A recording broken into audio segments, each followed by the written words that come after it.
తెలుగు భూమి news channel నేను సుమలత.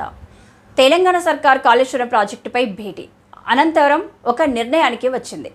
వర్షాకాలాన్ని దృష్టిలో పెట్టుకుని 15 రోజుల్లో పార్వతీ బ్యారేజీ తాత్కాలిక పనులను పూర్తి చేయాలని అధికారులకు ఆదేశించింది.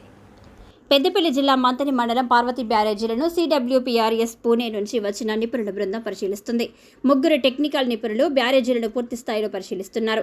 బ్యారేజీల వద్ద నాన్ డిస్ట్రక్టివ్ టెస్ట్, జియోఫిజికల్ మరియు జియో టెక్నికల్ టెస్టులను నిర్వహించారు. భారీ వర్షాలకు వచ్చే ప్లాడ్ను తట్టుకునే విధంగా బ్యారేజీలోని సిమెంట్ బ్లాక్లు బ్యారేజీ నిర్మాణాలు తట్టుకుంటాయా లేదా అనే కోణంలో క్షుణ్ణంగా పరిశీలించారు.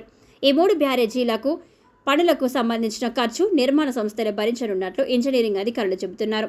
పార్వతీ బ్యారేజ్ కింది భాగంలో 61వ గేటు వద్ద కుంగిపోయిన గార్డర్లను పరిశీలించారు. పార్వతీ బ్యారేజ్ వద్ద 9 మీటర్ల ఎత్తులో నీటిని నిల్వ చేయనున్నారు. ఈ జియో ట్యూబ్లు అల్ట్రా వయోలెట్ కిరణాలను తట్టుకునే విధంగా 30-40 సంవత్సరాల వరకు మన్నుతాయని అధికారులు చెబుతున్నారు. వాటిని ENC నాగేంద్రరావు నేతృత్వంలో వాటిని పరిశీలించినట్టు అధికారులు చెబుతున్నారు. దీనికి సంబంధించి 2 రోజుల్లో సంస్థ ప్రెజెంటేషన్ ఇవ్వనున్నట్లు తెలుస్తుంది. ఈ ప్రక్రియ పూర్తి అయిన తర్వాత మరో 2 రోజుల్లో NGRI, CSMRS నిపుణులు కూడా మేడిగడ్డ, అన్నారం, పార్వతీ బ్యారేజ్ని పరిశీలించనున్నారు. మొత్తానికైతే వర్షకాలాన్ని దృష్టిలో పెట్టుకుని 15 రోజుల్లో పనులు పూర్తి చేయాలనే లక్ష్యంతో తెలంగాణ సర్కార్ కసరత్తు చేస్తుంది.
అట